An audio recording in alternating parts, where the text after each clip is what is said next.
The days of Canada's beloved black-faced wearing, Indian dancing, lisping, and ever-crying Prime Minister Justin Trudeau, the former substitute drama teacher and part-time ski instructor that has made the female electorate swoon with his dreamy eyes and luxuriant hair for a decade, has come to a close. So now what?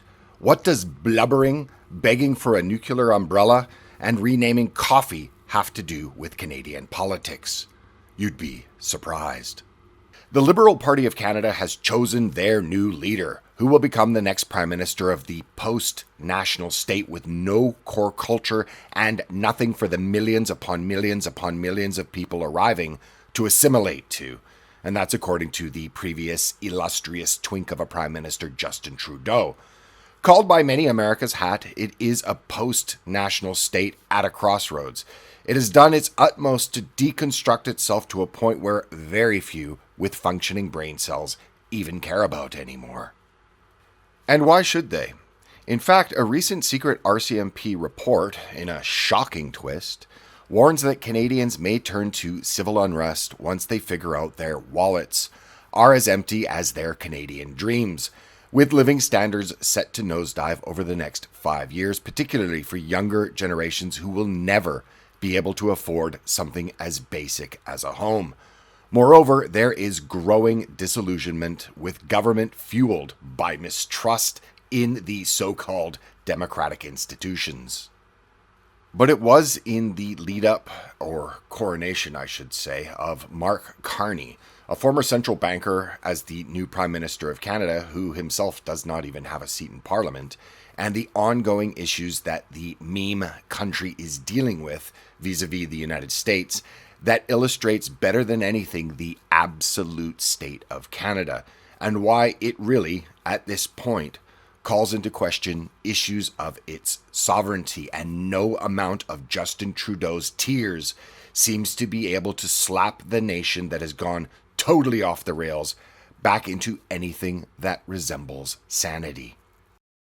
Fume, the sponsor of this video, offers an innovative, non-addictive flavored air device distinct from vapes with no electronics, vapor, or nicotine, and is a very cost-effective alternative that has helped over 300,000 people build better habits with enjoyable flavors like crisp mint and orange vanilla.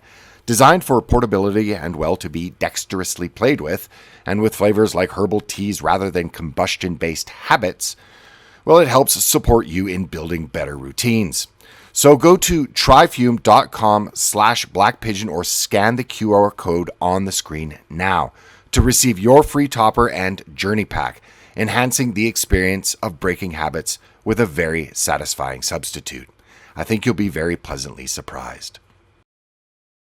In one of his last public appearances as Prime Minister, Justin Trudeau, of course, broke down in tears, humiliated and overwhelmed by a tariff war with Donald Trump, who has mocked him for months, calling him Governor Trudeau and suggesting Canada become the US's 51st state to dodge the 25% tariffs imposed on Canadian goods, which I should say was later partially reversed until April the 2nd for trade-compliant items.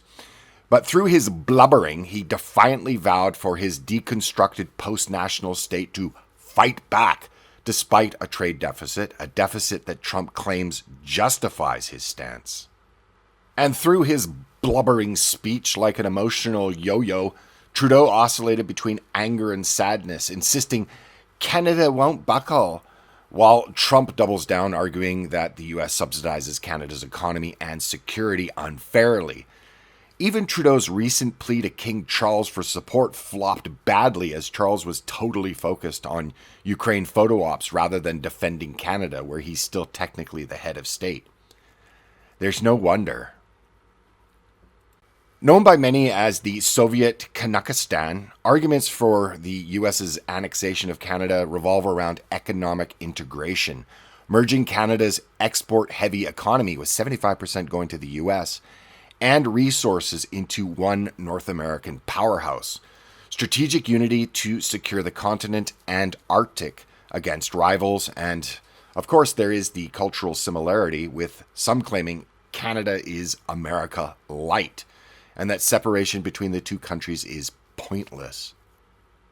Moreover, many point to the post-nation states' economic struggles, like lagging productivity and the utter inaffordability of housing, with most suggesting a U.S. takeover could fix the self-inflicted economic devastation that the country reels under.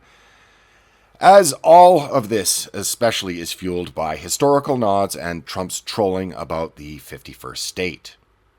Currently, this is mostly sarcastic, a fringe fantasy, but that's for now.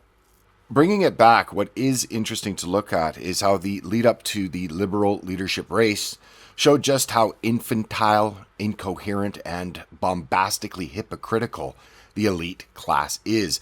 And that same elite class is now clamoring to rebuild any sense of nationalism that they have so thoroughly destroyed.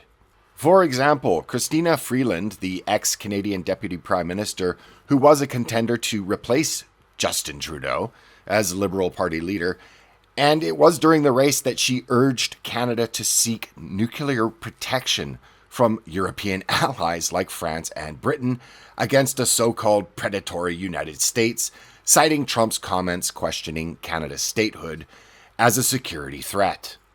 However, from any sane point of view, the idea of European nukes deterring the US is, on the face of it, absurd. Given Canada's entanglement in NORAD and in Five Eyes, what she and all of her peers, it would seem, cannot seem to fathom is the real threat being the post-nation states' over-reliance on the U.S. market, something Freeland's policies herself helped create, not Trump's bluster. Now think on this. Would American allies, France and the United Kingdom, flatten Washington, D.C., and risk absurd retaliation like the nuking of Paris or London on behalf of Ottawa? Moreover, think on this. As deeply entwined with the U.S. military-industrial complex, Canada's reliance on the U.S. raises doubts about what Europe could even target. Shared Western infrastructure or U.S. bases? Bases in Germany, perhaps? This is what passes as grown-ups at the big table in the post-nation state with no core culture. The truly desperate in Canada are even talking about joining the European Union due to the mounting tensions with the US. With the EU as Canada's second largest trading partner, bolstered by the CETA agreement, and shared values like controlled democracy and mass immigration, the idea of deeper integration or even membership has gained traction in some quarters as a way to diversify away from the so-called unpredictable United States. The geographic hurdle of not being part of Europe is not really being discussed, however. So what we have is humiliated blubbering by its head of state, begging for outside actors who themselves are US allies to provide a nuclear umbrella for Canada against their southern neighbor, to delusions about joining a political and economic union an ocean away. This is what Canada, the post-nation state, has been reduced to. While similar to some in the US renaming French fries to freedom fries in the wake of the Iraq invasion and France's unwillingness to join the so-called coalition of the willing, gestures like Toronto coffee shops renaming Americano to Canadiano in protest are about as effective as a fly swatter defending against an ICBM. Canada's elites wanted to deconstruct its society, culture, and nation. Canada chose total reliance upon the United States economically.